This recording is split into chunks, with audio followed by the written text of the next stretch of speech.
십자가 죄 사셨네. 주님의 이 찬양해. 주 나의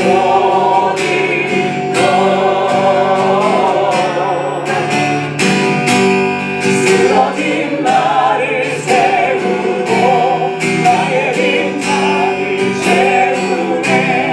주 나의 모든 것 예수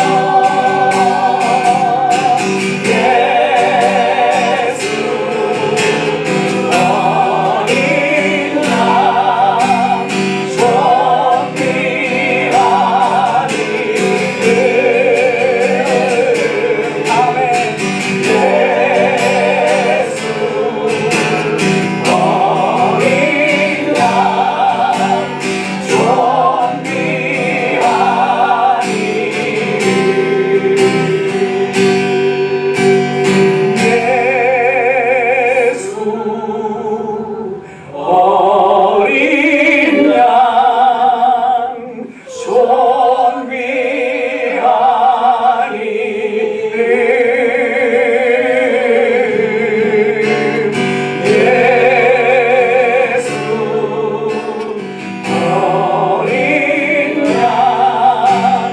존귀하니 아멘.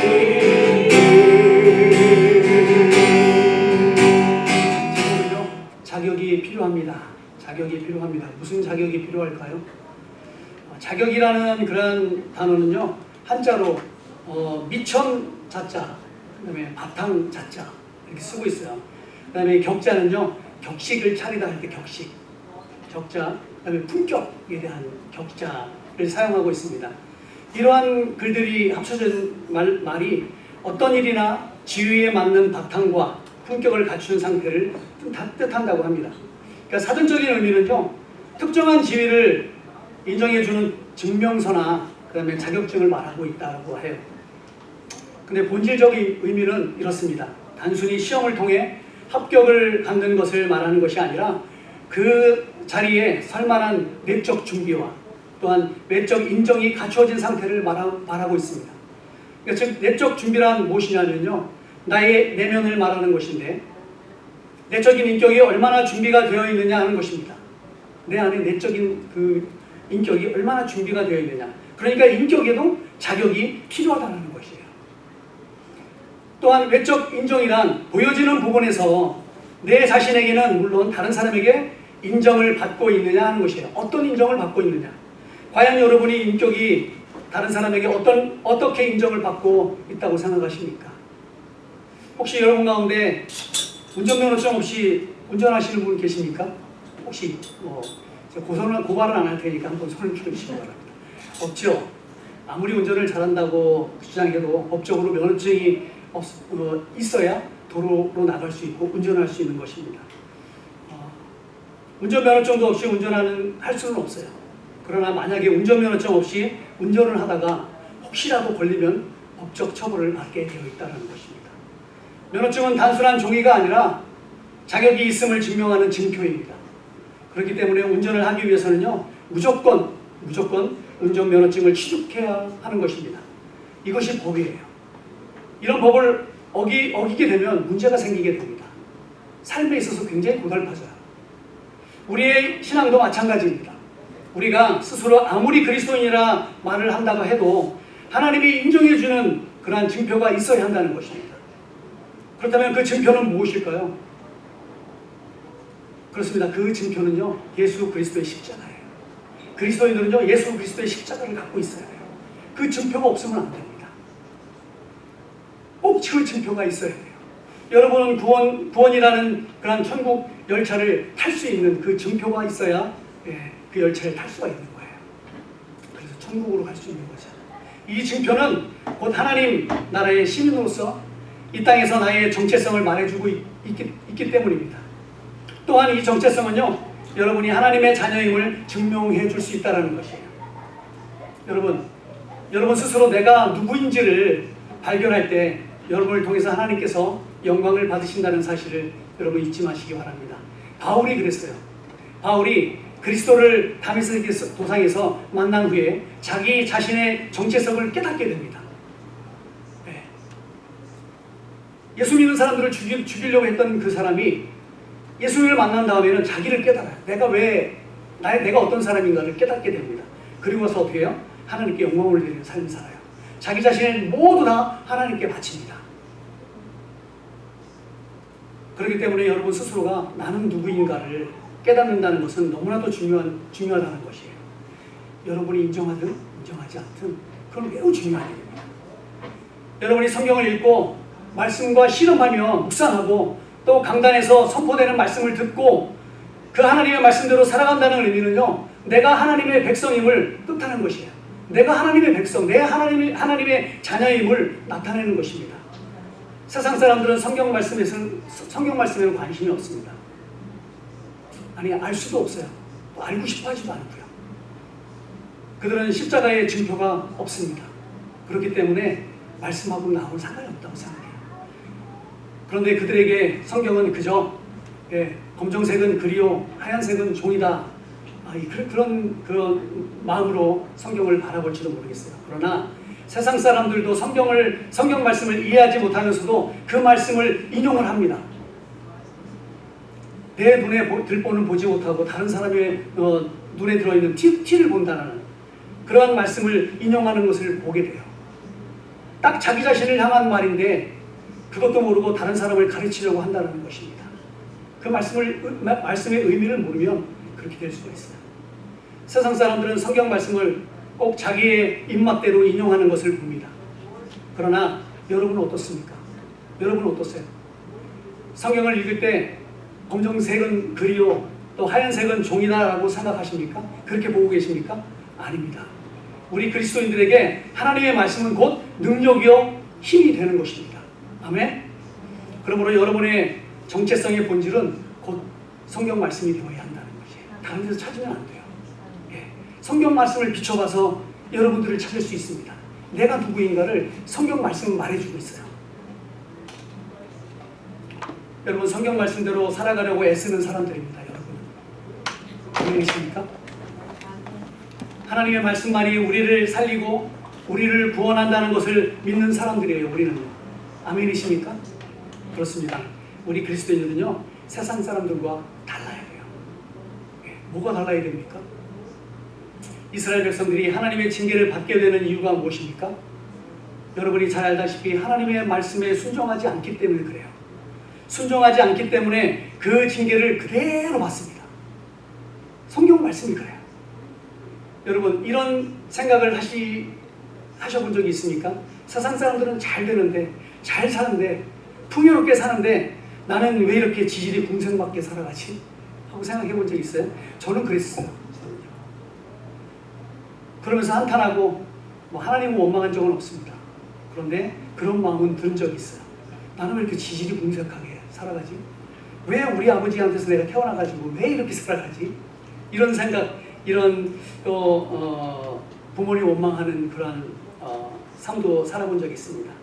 왜냐하면요, 그 이유는 비교의식이 그 사람의 마음을 지질이 궁색맞게 만들기 때문에 그래요.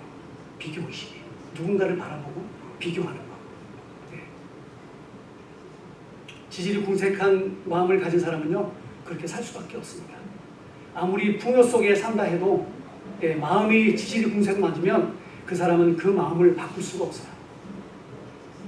사랑하는 성도 여러분, 여러분의 마음은 궁색해지지 마시기 바랍니다. 그런데 참 감사한 것은요, 우리 팀교회 성도님들은 그런 마음을 가진 사람이 한 분도 없음을 제가 또 경험합니다. 저는 알고 있어요. 여러분이 어떤 마음을 가지고 살고 있는지. 여러분이 진정 하나님의 백성이라고 믿고 있다면, 그리고 내가 하나님을 신뢰하는 것이 분명하다면 오히려 여러분은 자신 있게 그리고 떳떳하게 그리고 감사하며 살아야 한다고 성경은 말씀하고 있습니다. 성경 말씀 데살로니가 전서 5장 18절 말씀을 보면요, 한번 띄워주시겠습니까? 범사에 감사하라. 이는 그리스도 예수 안에서 너희를 향하신 하나님의 뜻입니다. 아멘? 뭐라고 말씀하십니까? 범사에 감사하는 것이 하나님의 뜻이에요. 하나님의 뜻의 의미는 바로 순종의 의미입니다. 그리고 범사에라는 말은요, 모든 일, 삶의 모든 상황을 뜻하는 말입니다. 그러므로 모든 상황 속에서 하나님께 순종하고 감사하며 살라는 말씀인 것입니다. 다시 말해서 감사는 선택이 아니라는 거예요. 하나님의 뜻입니다. 명령입니다. 우리의 마음이 힘들고 어려워지는 이유는 감사가 사라졌기 때문에 그래요. 우리 마음속에서 감사가 이미 사라졌어요. 그래서 힘들어요, 마음이. 그러므로 신앙인은 환경을 따라 흔들리는 것이 아니라 늘 감사함으로 하나님께 나아가야 한다는 깨달음을 주고 있습니다. 범사에 감사하라는 말은요, 좋을 때도 감사하고요, 어려울 때도 감사하라는 말이에요. 좋을 때 감사하라는 말은 무슨 말입니까? 받은 은혜와 축복을 인정하는 그러한 마음을 얘기하고 있어요. 그리고 어려울 때 감사하라는 말씀은요, 즉 그 상황조차 하나님이 협력하여 선을 이뤄가실 것을 믿고 그 믿음의 고백을 하는 것입니다. 아멘. 그러므로 세상 사람들과 그리스도인들의 차이는 결국 자격이 있느냐 없느냐 하는 그런 차이에 있습니다. 과연 내가 천국에 들어갈 수 있는 자격이 있느냐 없느냐 하는 것이죠. 천국을 소망하며 살아가고 있는 사람들은요, 달라도 뭐가 달라요. 그들은 절대로 기죽지 않습니다. 당당합니다. 그런 모습을 가지고 살아가요. 그리고 범사에 감사하는 삶을 산다는 것입니다. 그러므로 그런 그리스도인들은요, 복음 앞에서 복음을 전혀 두려워하지 않아요. 창피하지 않습니다. 그런 믿음을 갖고 있는 사람은요, 오직 믿음으로 살아가려고 애를 씁니다. 왜 그러냐면 그게 내 자신에게 능력이 되기 때문에 그래요. 제가 말씀을 묵상하면서 깨닫게 된 것이 있는데 그 말씀을 누군가에게 나눈 적이 있습니다. 많은 사람들은 낭떠러지에 서는 것을 두려워해요. 낭떠러지에 딱 서는 것. 혹시 여러분들 가운데 낭떠러지에 서보신 분이 혹시 있습니까? 예. 사람들은 낭떠러지에 서는 것을 하나님의 저주라고 생각합니다. 징계라고 생각을 해요. 낭떠러지를 꼭 여러분이 생각하고 있는 그런 낭떠러지의 그런 절벽에 서는 그런 의미가 아니라 내 삶의 마지막 순간이라고 생각하는 그런 자리를 이야기하고 있습니다. 거기에 여러분들 서보신 적 있으시죠? 삶을 살아가다 보면요, 분명히 한 번쯤은, 한두 번쯤은 꼭 그 자리에 서게 되는 것을 경험해요. 죽음을 생각하게 되는 그 자리. 더 이상 갈 곳이 없는 사면초가의 상황, 그런 상황 속에서 경험하게 되는 고통의 순간들을 여러분 아마도 경험해 보셨을 것입니다. 인생을 살다 보면 극한 어려움에 처해 보지 않은 사람은 아무도 없어요. 모두가 다 평범해 보이고 다 그냥 괜찮게 보이지만 그 마음 안에서는요, 고통 가운데 사는 사람이 너무 많다는 것이에요. 근데 그걸 우리가 알 수가 없어요. 어떻게 겉모습으로 나서는. 하지만 낭떠러지 서보면 알아요. 그 선 사람들은요, 뭔가 달라요. 그런데 그 낭떠러지에 서본 사람만이 경험하는 것이 있습니다. 그 경험해보는, 그 맛보는 그러한 것이 무엇입니까? 하나님을 경험하게 된다는 것이에요. 낭떠러지에 딱 서보면은요, 하나님을 경험하게 돼 있어요. 만약에 하나님을 한 번도 경험해보지 못한 사람이 있다면 제가 낭떠러지를 추천해드리겠습니다. 아주 목자리가 있어요. 뭐 일부러 그럴 필요는 없습니다. 그러나 여러분이 어쩔 수 없는 상황에서 만약 그곳에 서게 된다면 여러분 두려워하지 마십시오. 간절한 마음으로 주님을 만나시길 바랍니다. 그곳은 하나님의 은혜가 있고 그곳은 하나님이 나를 얼마나 사랑하시고 계시는지를 알게 되는 곳이에요. 그곳이 곧 나의 정체성을 회복하게 되는 장소가 된다는 것입니다. 그리고 그곳에 서본 사람들의 공통적인 간증이 있습니다. 야, 하나님은 분명히 살아계시는구나. 하나님 역시 살아계시는 분이야. 그런 고백을 분명히 하게 돼 있다는 것이에요. 어쩌면 그 낭떠러지는요, 여러분의 믿음에 대한 자격을 받는 그런 시험대인지도 모르겠어요. 그러나 자격이 없는 성도들의 특징이 있습니다. 그것은 제가 뭐 결론을 내리는 건 아니에요.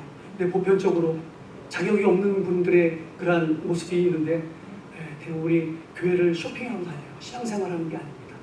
그리고 사람이 있는 교회나 그리고 그 사람들이 어딜 가든지 그곳의 관계가 깨지고 그리고 하나님으로부터 사람들이 떠나게 만드는 그런 사람들이 있어요. 참 안타까운 일이지만 무슨 뜻입니까? 여러분은 성도로서 자격을 갖춘 성도가 되어야 한다는 것입니다. 나는 당신이 아니면 당신이 다니는 교회라면 같이 교회를 다니고 싶습니다 라는 말을 적어도 한 번은 들어봐야 보셔야 된다는 것이에요. 당신이 다니는 교회, 당신이 믿는 예수 나도 믿어볼게요. 이런 말을 여러분들 통해서 이게 보여지게 되고 또는 그런 고백을 들어봐야 한다는 것이죠. 이것이 전도의 최상의 방법인 것이라고 저는 믿습니다. 여러분 이런 생각은 안 해보셨습니까? 나의 아이가 왜 신앙생활을 제대로 하지 않을까 하고 고민해 보신 적 있지 않습니까? 부모라면 나의 아이가 신앙생활을 잘할 수 있는 방법을 걱정하고 기도하고 그 길을 찾아볼 거라고 저는 믿습니다. 그래야 부모지요. 그래야 참된 그리스도인이라고 말할 수 있지 않습니까?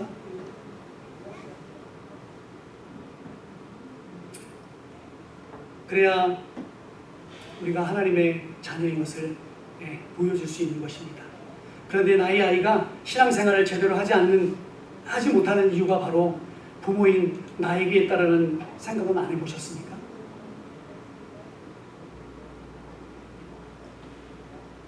사람을 살리는 지식을 가지고 있어도 의사 자격증이 없다면 수술실에 들어갈 수가 없습니다. 들어가서도 안 돼요. 자격이 없는 사람이 수술실에 들어가서 수술을 할 수 있다고 주장하는 것은 환자에게 치명적인 해를 줄 수밖에 없습니다. 자격증이 필요해요. 검증이 필요합니다. 그 사람이 진짜 의사인지 아닌지. 마찬가지로 내가 그리스도인으로서 부모의 자격증을 제대로 가지고 나의 아이들에게 수술실에서 자녀의 몸에 칼을 댄다면 나의 아이는 절대로 도망가지 않을 것입니다. 그리고 하나님 앞에서 숨지 않을 것이에요. 자기 자신을 부모에게 맡기지 않겠습니까? 아브라함과 이삭의 관계처럼 말이죠. 그렇기 위해서 여러분은 자격을 취득하셔야 합니다. 아이들에게 보여줄 수 있는 참 그리스도인의 모습을 여러분들 보여주셔야 돼요. 그러한 신앙을 가지고 있어야 돼요. 그래야 아이들이 흔들리지 않는 신앙을 갖게 됩니다. 만약에 여러분이 그렇게 살지 못한다면 여러분의 아이들은 여러분이 가지고 있는 칼을 보는 순간에 아마 도망갈지도 모르겠어요. 제사장분도 마찬가지입니다. 하나님 앞에서 검증되지 않은 자가 하나님의 일을 하겠다고 사역을 하고 있다면 공동체가 무너질 수밖에 없습니다. 그래서 저는 목사가 되지 않기 위해서 한 15년간 도망 다녔던 것 같아요. 내가 목사가 되면 많은 성도들이 죽는구나. 이런 마음을 가졌어요. 솔직하게. 그리고 전도사로서도 충분히 사역할 수 있어. 그런 마음으로 제가 사역을 했던 것 같습니다. 한 30년간 그랬던 것 같아요. 목사가 되지 않기 위해서 한 15년간 도망다녔던 것 같고, 그리고 목사가 되어서 이 자리에 서기까지 이런 질문을 계속합니다. 저는 나는 과연 목사로서 자격이 있는가? 내가 지금 목사가 맞나? 내가 내 자신을 돌아볼 때 저는 목사로서 자격이 없다고 생각합니다. 저는 제 아내에게 가끔 이런 질문을 해요. 당신은 왜 나하고 결혼했어? 이런 질문을 하는 이유가 있습니다. 내가 결혼했다는 게 안 믿어져요. 신기합니다. 나 같은 사람이 결혼을 했다는 게 정말 농담이 아니라. 그래서 가끔 물어봐요. 그리고 꼭 우리 아내가 하는 얘기예요. 세계에서 결혼. 불쌍해서 부원해졌다고 이렇게 얘기하는데 그게 맞는 것 같아요. 저는. 그리고 우리 아이들이 저에게 아빠라고 부르잖아요. 저를 아빠라고 부르잖아요. 이런 생각을 했어요. 내가 아빠 맞아. 그렇게 생각을 할 때가 되게 많아요. 내가 진짜 아빠 맞아? 저의 아이들이 내 자녀가 맞나? 이런 생각을 할 때가 있어요. 나 같은 사람이 결혼도 하고 자녀도 가지고 있다는 것이 그저 신기할 따름입니다. 그러면서 저는 감사하지 않을 수가 없어요. 제가 목사가 되고 개척을 한다는 것은 정말 단 한 번도 생각해 본 일이 없습니다. 꿈에도 저는 생각해 보지 않았어요. 사역은 30년 이상을 했습니다. 내가 목회를 한다는 것은 믿을 수가 없습니다. 왜냐하면 저는 그럴 자격이 조금도 없는 사람이기 때문에 그래요. 그런데요, 저는 자격이 없지만 내 안에 계시는 예수 그리스도의 십자가를 가지고 있습니다. 그 십자가를 가지고 이 땅에 섰어요. 저는 예수의 십자가로 담대하게 서서 사역을 합니다. 나의 힘이 아니라 나의 능력이 아니라. 그렇기 때문에 하나님께서 야 그만, 그러면 그만해야 돼요. 야 해봐, 합니다. 내가 하고 싶어요 이게 아니라 하나님이 주시는 그 은혜를 가지고 그 힘을 가지고 저는 강단에서도 찬양하고 여러분 앞에 섭니다. 또한 제가 여러분 앞에서 말씀을 전하고 여러분이 교회의 울타리 안에 들어와 있는 것 그 자체가 저는 기적이라고 생각해요. 이것이 하나님의 은혜라고 저는 생각합니다. 나의 힘으로, 나의 능력으로 뭘 보고요? 저의 뭘 보고? 여러분은 이 자리에 앉아있는 그 은혜가 분명히 예수 그리스도의 십자가가 있기 때문에 이 자리에 앉아있는 거예요. 누구를 바라봐서가 아니라 그 십자가 때문에 나오게 된 것이고요. 여러분이 그리스도인으로서 살아가는 의미가 그 그리스도의 십자가 때문에 그 자격이 여러분 안에 있기 때문에 여러분이 이 자리에 앉아있는 것입니다. 오늘 본문 에스라 2장 62절 말씀은 이렇게 말하고 있어요.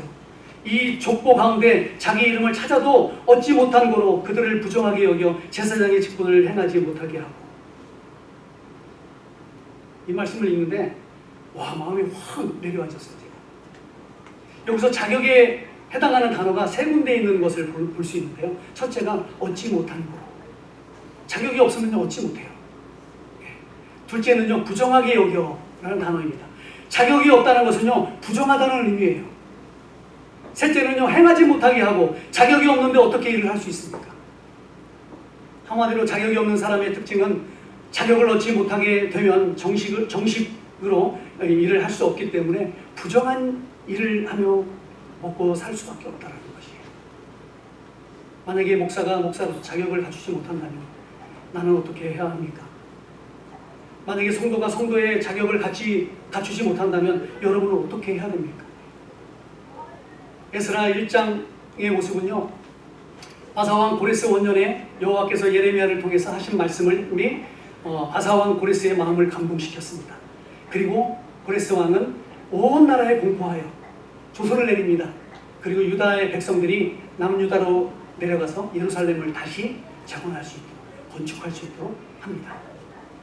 그리고 에스라서 1장을 지나서 2장으로 넘어오면 바벨론으로부터 유다로 귀환하는 남유다인의 족보들이 나열되는 것을 볼 수 있어요. 한번 비춰주시겠습니까? 아니요, 표가 있어요. 네. 한번 이렇게 제가 챗GPT한테 제가 명령을 내려가지고요. 이렇게 한번 좀 만들어달라고 했습니다. 저렇게 만들어졌어요. 네. 한번 보십시오. 제사장의 이름이 있고요. 레위인이 있고요. 일반 백성이 있고 거주민들이 나그네들이 있습니다. 바벨론의 고레스 왕은요 하나님의 명령에 순종하여서 남유다 백성들을 예루살렘으로 돌려보냅니다. 이들은 예루살렘 성전을 다시 재건하기 위한 최소한의 인원이었을 거라고 저는 생각해요. 그 가운데 우리가 보는 것처럼 제사장과 레위인들이 족보에 들어가 있습니다. 이들의 역할은 하나님께 예배를 드림에 꼭 필요한 사람들이에요. 성전을 건축하는 일꾼들은 아니라는 말입니다. 뭐 레위인은 성전을 건축하겠지만은 지성소 안에 성소 안에서 일을 했을 거고요. 그렇죠? 제사장들은 제사장의 역할을 감당했을 것입니다. 이렇게 볼 때 그 당시 일반인 14,772명이라는 숫자는요 그리 많은 숫자가 아니었을 거라고 저는 생각해요. 우리가 느낄 때는 되게 많은 것 같지만 그 성전을 건축한 그 당시에 무슨 기계가 있겠습니까? 모든 걸 다 손으로 해야 되는데. 화면에서 보는 것처럼 예루살렘으로 귀환한 총 숫자는요 42,360명입니다. 그런데 62절 말씀에 이 계보 중에서 자기 이름을 찾을 수 없는 사람이 있었다는 것이에요. 제사장 중에. 그래서 이들은 제사장 직분과 공동체 내에서 제사장으로서의 역할을 할 수가 없었습니다. 족보에서 자기 이름을 찾을 수 없었던 이유는요 역사적으로 기록상에 누락이 있었을 것입니다. 그리고 바벨론 포로 시절 많은 그러한 족보가 파괴되거나 분실되었을 것이에요. 따라서 제사장의 손자라도 정확한 기록이 없다면 공식적으로 인정받을 수 없었다는 것입니다. 그리고 또 한 가지 이유는요 아론의 혈통이 아니면 제사장의 직분을 할 수 없는 것입니다. 그리고 조상의 계보가 불확실하거나 혈통적으로 즉 바벨론 여자와 결혼한 혼합된 사람들은요 제사장 직분으로 수행할 수가 없었던 것입니다. 얼마나 황당했을까요? 자기 이름이 없는, 자기는 제사장이라고 믿고 여태까지 왔는데, 그런데 족보에 자기 이름이 없습니다. 이것이 정체성의 부재라고 하는 것이에요. 족보는 단순한 인명 기록이 아닙니다. 이것은 하나님이 부르신 공동체로서 정체성과 역할에 대한 분명한 뜻을 나타내고 있다는 것이에요. 영적으로 하나님 앞에서도 족보의 의미는요 정체성 그리고 선택받음이라는 사명을 수행함에 있어서 자격을 나타내고 있습니다. 그렇다면 이 자격 없는 제사장들은 이 문제를 어떻게 해결할 수 있었을까요? 이 문제를 영원히 그 사람은 제사장 일을 못할까요? 아니면 회복이 될까요? 사랑하는 성도 여러분, 오늘 이 말씀을 통해서 여러분은 이 말씀을 신앙적으로 접근해야 된다는 것이에요. 저나 여러분은 반드시 하나님 앞에 서게 될 것입니다. 어느 누구도 피해갈 수 없는 심판대 앞에 우리는 분명히 서게 됩니다. 그런데 그렇게 믿었던 나의 이름이 생명책에 없다고 생각해 보십시오. 그때 가서 감당할 수 있겠습니까? 그때가 되면 아무리 통곡을 하고 자기 자신을 한탄하고 더 나아가 내 부모에 대한 원망을 해본들 그때 가서 무슨 소용이 있습니까? 오늘 말씀에서 왜 이렇게 족보에 이름이 없는 사람을 부정하다고 말하고 있는지를 우리가 한번 살펴보기를 원합니다. 왜냐하면요 포로 귀환 후 예배와 제사 질서를 회복하는 것은 매우 중요한 절차였어요. 또한 공동체의 질서를 지키기 위해서 사무엘 때부터 법으로 정했던 그 법이 존재하고 있었습니다. 그 때문에 제사장으로서 자격을 갖추지 못한 사람은요 직무를 수행할 수 없다는 그런 규정이 있었다는 것이에요. 그러나 제사장으로서 사역을 감당하기 위해서는요 63절에 답이 있습니다. 우림과 둠림을 가진 제사장이 일어나야 된다는 거예요. 예. 우림과 둠림이 무엇을 의미합니까?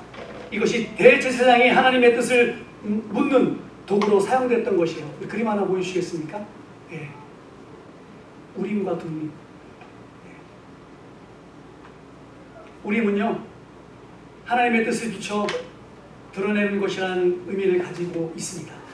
제사장이 하나님께 질문할 때 사용하는 신령한 수단으로 사용되었던 것으로 학자들은 보고 있습니다. 그리고 둠림은요 하나님의 뜻이 온전하고 확실하게 나타내는 정확하고 완전한 판단을 내리도록 돕는 그런 도구였다고, 이것으로 하나님의 뜻을 확인하는 기능으로 사용되었던 것입니다. 그러므로 우림과 둠림은 제사장이 하나님께 질문하고 응답받기 위한 도구였다는 것이죠.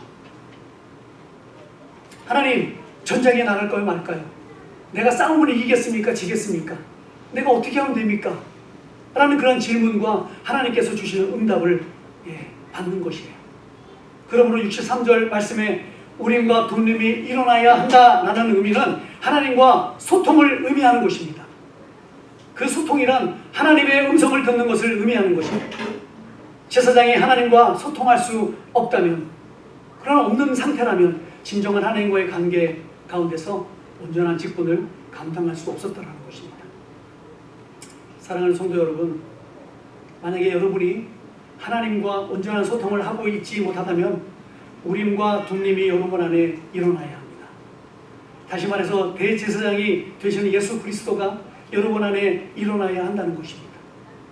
온전한 제사장이 되기 위해서 족보에 이름이 없는 제사장이라 말하는 사람들이 우림과 둠림이 일어날 때 이 사람이 진정한 제사장인지 아닌지를 판별할 수 있는 것이라면 여러분 안에 우림과 둠림이 되시는 예수 그리스도가 여러분을 분명히 양인지 또한 염소인지 또 알곡인지 또 쭉정인지 확인해 구분을 지어주실 것이라는 것이에요. 그리고 쭉정이는 어떻게 해요? 어떻게 해요? 불속으로. 그리고 알곡은 창고로. 그리고 염소는 어떻게 해요? 왼쪽 편에. 그 다음에 양은 오른쪽 편에 서게 될 것이라는 것입니다. 사랑하는 성도 여러분, 아직 우리는 천국의 생명책에 나의 이름이 있는지 없는지 알 수 없어요. 그렇죠? 그때 가봐야 알게 될 것입니다. 그런데 이 땅에서 여러분과 제가 어떤 모습으로 살아가고 있느냐 하는 모습을 볼 때 여러분과 저는 분명히 확신하게 되는 것이 있습니다. 나의 이름은 생명책에 기록되었다는 사실을 우리는 알 수가 있어요. 이 땅에서 우리의 삶을 보면 아직도 여러분의 이름이 족보에 있는지 없는지도 잘 모르고 계십니까? 만약에 여러분의 이름이 족보에 쓰여져 있지 않다고 생각되신다면 오늘 성경은 분명히 나에게 말씀해주고 있는 것입니다. 부정한 자라고.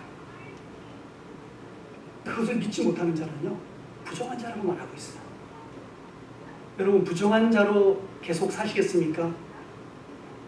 아니면 하나님의 자녀로 사시겠습니까? 부정한 자로 사시겠습니까? 그런데 그럴 수가 없어요. 그렇다면 우림과 둠림을 통해 회복하셔야 합니다. 예수 그리스도를 여러분 안에 영접하셔서 영원한 생명, 영생을 얻으셔야 한다는 말씀입니다. 여러분, 이제 여러분은 어떻게 살아야 할까요? 어떻게 살아야 그리스도인으로서 자격을 가지고 살 수 있을까요? 답은 어렵지 않습니다. 그냥 하나님 말씀대로 살면 돼요. 하나님 말씀에 순종하며 살면 됩니다. 그런데 그게 쉽습니까? 절대로 쉽지 않아요. 그렇다고 해서 포기할 수가 없습니다. 그래서는 안 됩니다. 그러나 하나님 말씀에 순종하며 살려고 노력해 보시기 바랍니다.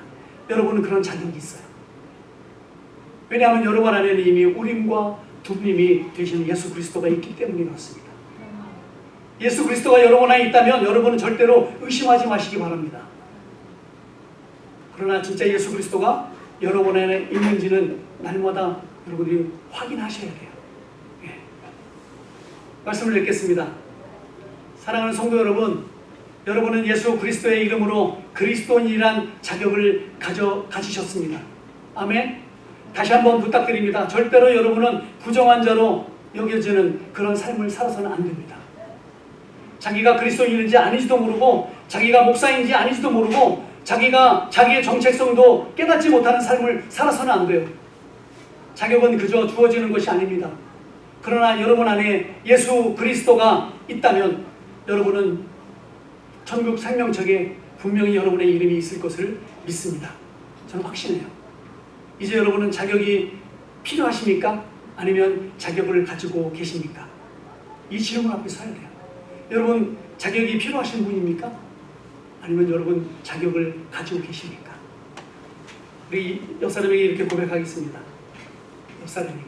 옆사람이 없으면 뒷사람에게, 앞사람에게. 저는 구원받은 사람입니다. 저는 구원받은 사람입니다. 라고 자신 있게 말씀해 주세요. 쑥스럽게 얘기하지 말고 자신 있게. 만약에 그렇게 인사를 못하는 분은 오늘 예배 후에 다시 말씀을 듣도록 하겠습니다. 무슨 의미인지를 못 알아들었기 때문에 다시 남아주시기 바랍니다. 우리 다시 한번 인사할까요? 옆 사람에게, 뒷 사람에게. 저는 진짜 구원받은 사람입니다. 제가 예수님 만났습니다. 할렐루야. 우리는요 이제는 자격이 필요한 사람이 아니라 자격을 가진 사람이에요. 우리 안에, 여러분들 안에 누가 있습니까? 예수 그리스도의 십자가가 있어요. 그 십자가를 가지시고 일주일 또 살아갈 때에 담대함으로, 기쁨으로, 그리고 감사함으로 하나님 말씀에 순종하면서 우리가 일주일을 승리하는 그런 우리 모든 성도인들이 다 되기를 주님의 이름으로 축원합니다.